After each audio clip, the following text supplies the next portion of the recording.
दीवाने के दिल पे लोग पत्थर चलाते हैं, प्यार का कदर कोई कर नहीं पाते हैं।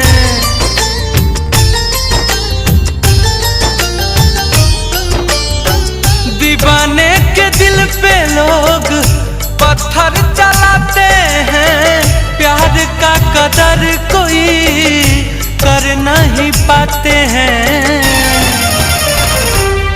प्रेमी प्रेमिका को कितना रुलाया जा रहा है, प्रेमी प्रेमिका को कितना रुलाया जा रहा है।